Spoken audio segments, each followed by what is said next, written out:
Alhamdulillah nahmaduhu wa nasta'inuhu wa na'udzu billahi min syururi anfusina wa min sayyiati a'malina may yahdihillahu fala mudhillalah wa may yudlilhu fala hadiyalah. Asyhadu an la ilaha illallah wa asyhadu anna Muhammadan abduhu wa rasuluh. Amma ba'du. Selamat pagi sahabat-sahabat Ansor, sahabat-sahabat Banser, sahabat-sahabat di seluruh Indonesia. Jumpa lagi di segmen Sabaran Sahur bareng Ansor. Perkenankan Al-Fakir di sini untuk lagi-lagi bermuhasabah, introspeksi mengenai diri kita masing-masing melalui panduan dan pedoman-pedoman beragama. Tentunya di bulan yang penuh berkah ini, bulan Ramadan, begitu banyak kemurahan-kemurahan Allah yang telah Allah anugerahkan kepada hambanya, umat Islam di seluruh dunia.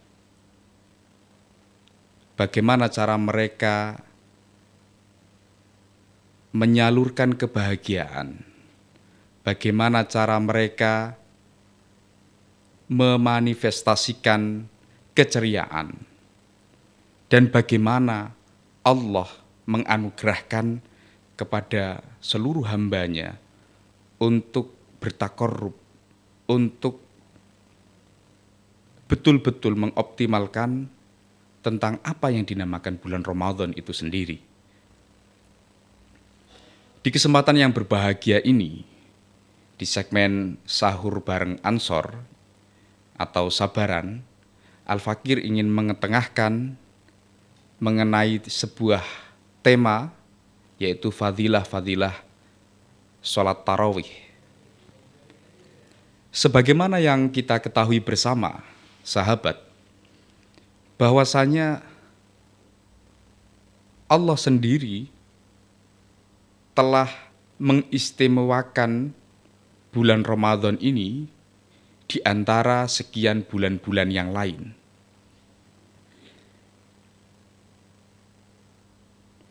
Allah memberikan keistimewaan khusus dan istimewa terhadap bulan ini, di antara yang bisa kita jadikan pedoman bahwa mengapa bulan Ramadan itu begitu istimewa. Karena memang sudah ada nasnya.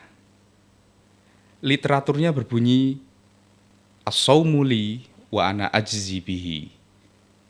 Puasa itu milikku, kata Allah, dan akulah yang membalasnya. Dari satu hal ini saja kita bisa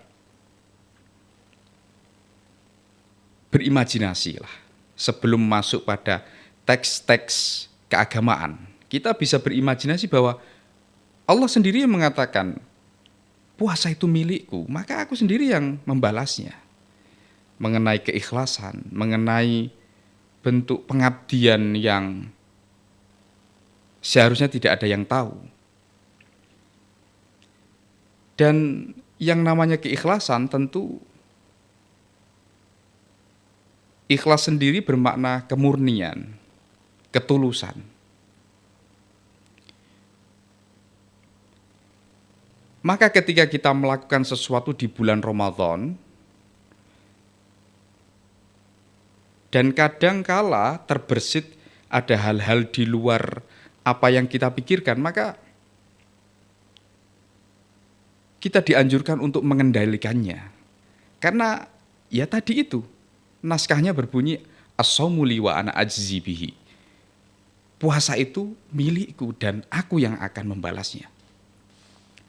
Sahabat, tentang fadilah-fadilah sholat tarawih, sebagaimana yang kita ketahui bahwa sholat tarawih di dalam hukum Islam adalah sholat yang memang benar-benar istimewa, yang hanya ada di bulan Ramadan, serta dilakukan di malam hari, tepatnya setelah melaksanakan sholat isya.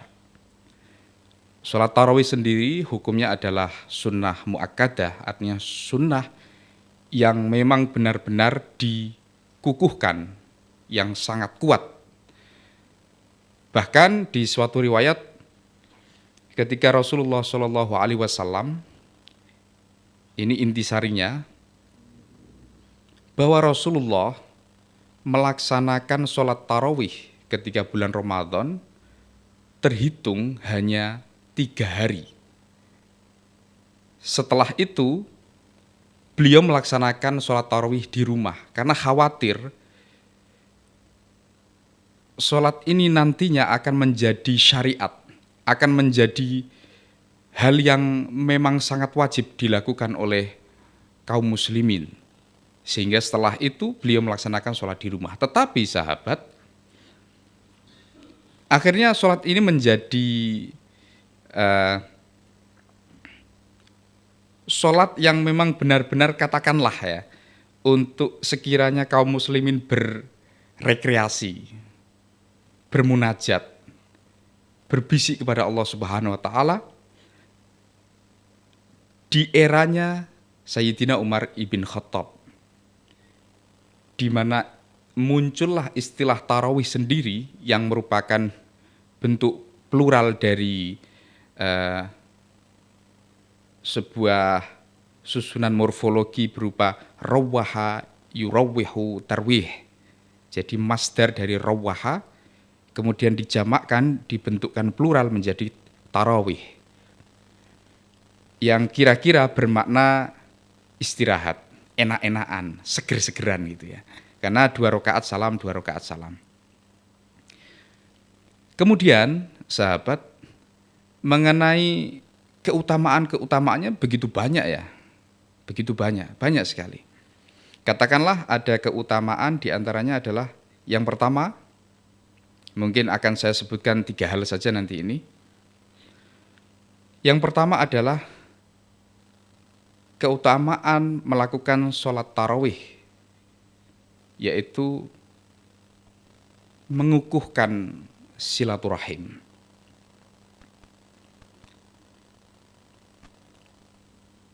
Esensi dari silaturahim itu sendiri bahwa ada sebuah hadis yang mengutarakan man arada ayyubsata fi rizkihi wa yunsha'a fi umrihi falyasil rahimah.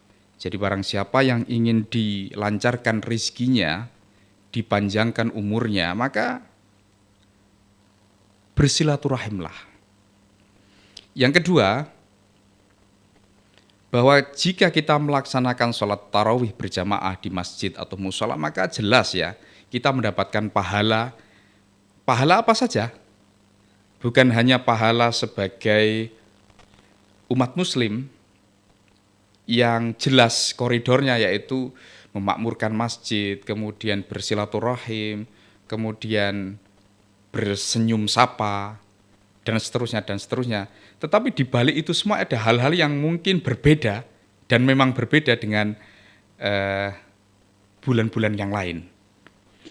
Dan yang ketiga, sahabat, mengenai fadhailut tarawih, mengenai keutamaan-keutamaan atau fadilah-fadilah sholat tarawih, yaitu apa yang termaktub di dalam kitab Durratun Nasihin. Di dalamnya kita disajikan oleh banyak hal mengenai hal-hal apa saja yang akan kita peroleh ketika melaksanakan sholat tarawih itu sendiri.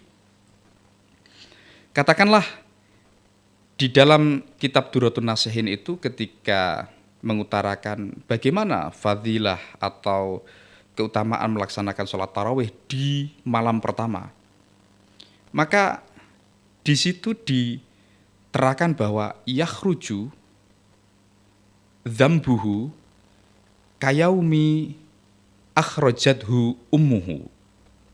Jadi dosa-dosanya orang yang melaksanakan sholat tarawih itu keluar. Seperti halnya dia keluar dari rahim mulia, rahim suci ibunya.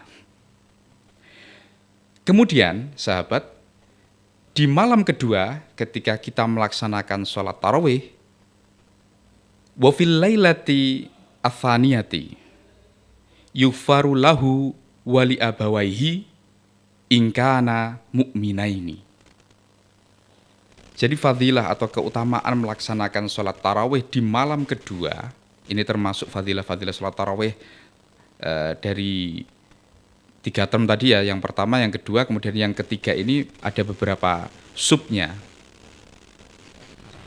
Jadi ketika kita melaksanakan sholat tarawih di malam kedua, itu Allah akan mengampuni seorang hamba dan kedua orang tuanya, selagi kedua orang tuanya adalah orang-orang yang beriman.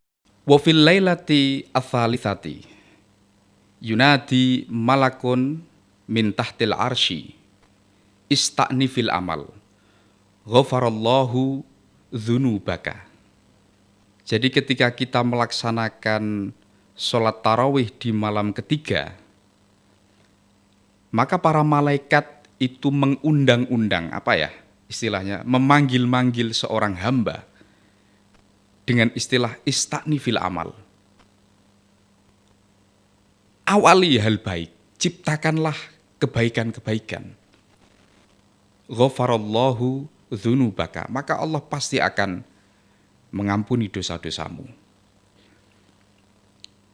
Dari 3 hal ini, sahabat, dari malam pertama, malam kedua, dan malam ini kita akan melaksanakan malam ketiga, dan nanti seterusnya ada malam keempat, malam kelima, sampai terakhir di bulan Ramadan ini.